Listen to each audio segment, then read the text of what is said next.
సరేనా?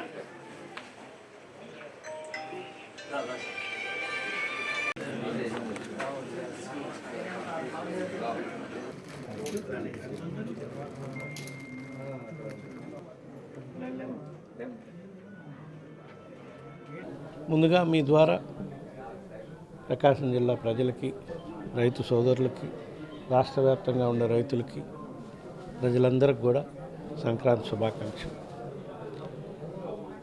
గత 4 సంవత్సరాల నుంచి ఏ విధంగా సంక్రాంతి సుఖంగా, సంతోషంగా, ఆనందంగా జరుపుకుంటున్నారో ఈ సంక్రాంతి కూడా అదేవిధంగా రాష్ట్రంలో ఉండే మరీ ముఖ్యంగా రైతులు, ప్రజలందరూ జరుపుకోవాలి అని ఆ దేవుణ్ణి ప్రార్థిస్తున్నాం.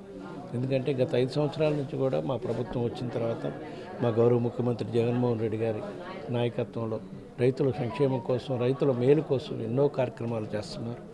అదేవిధంగా సంక్షేమ పథకాలు అందించి పేదలు, బలహీన వర్గాలు, బడుగులకి అండదండగా ఉంటూ వాళ్ళు కూడా ప్రతిరోజు ఒక సంక్రాంతి పండుగలాగా జరుపుకునే విధంగా ప్రజలకి మేలు చేసే కార్యక్రమం జరుగుతుంది. కాబట్టి ఆ దేవుడు ఆశీస్సులతో రాబోయే రోజుల్లో మళ్ళా ఈ రాష్ట్రానికి జగన్మోహన్ రెడ్డి గారి ముఖ్యమంత్రి కావాలి. ప్రజల ఆశీస్సులతో, దేవుడు ఆశీస్సులతో మళ్ళా ఈ రాష్ట్రానికి జగన్మోహన్ రెడ్డి గారు ముఖ్యమంత్రి అవుతారు అని చెప్పి ఈ సందర్భంగా తెలియజేసుకుంటారు. ఒంగోలు నగరంలో మీరు నెక్స్ట్ ఎంపీగా పోటీ చేస్తున్నారని ప్రచారం జరుగుతుంది.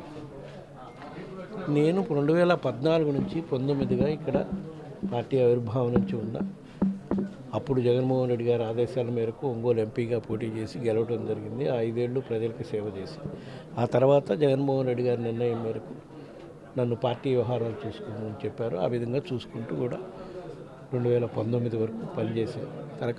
అధికారంలోకి వచ్చినాక ఆయన ఏ బాధ్యతలు అప్పచెప్తే టీటీడీ చైర్మన్గా కానివ్వండి, పార్టీ బాధ్యతలు కానివ్వండి, ఆయన ఏ బాధ్యతలు అప్పచెప్తే ఆ బాధ్యతలు చేస్తూ ఉన్నాం.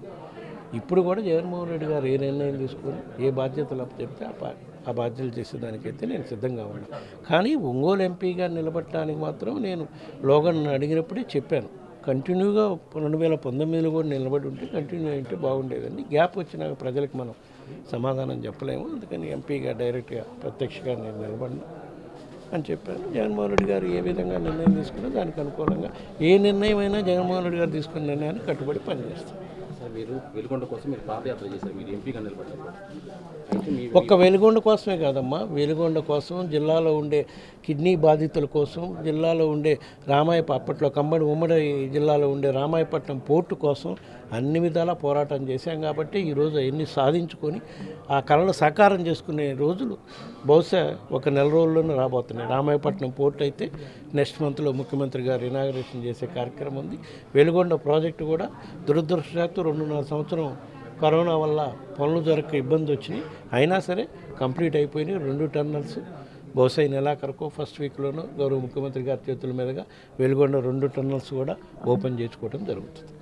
చంద్రబాబు నాయుడు గారు పన్నగిరిలో మీటింగ్ పెట్టేసి వాళ్ళు ఈ విధంగా ఎంపీ గారు పాదయాత్ర చేశారు, జగన్మోహన్ రెడ్డి గారు ఈ విధంగా హామీ ఇచ్చారు, ఇప్పటికీ నా 5 ఏళ్ళు పూర్తి అవుతున్న సమయంలో ఇప్పటికీ ఇవ్వలేదు అని చెప్పేసి ఆయనకి అట్లా మాట్లాడే నైతిక హక్కు లేదు చంద్రబాబు నాయుడు గారికి.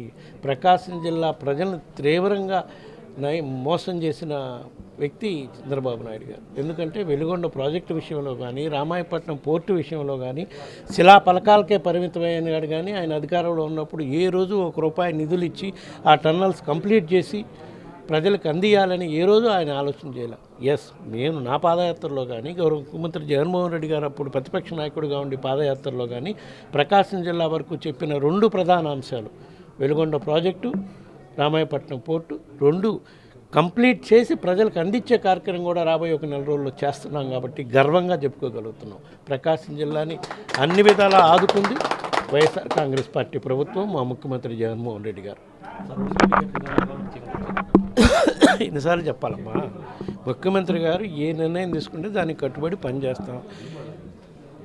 175 నియోజకవర్గాల్లో కూడా వైఎస్ఆర్ కాంగ్రెస్ పార్టీ అభ్యర్థుల గెలుపుకు దోహం చేసే దానికోసం మార్పులు చేర్పులు జరుగుతున్నాయి.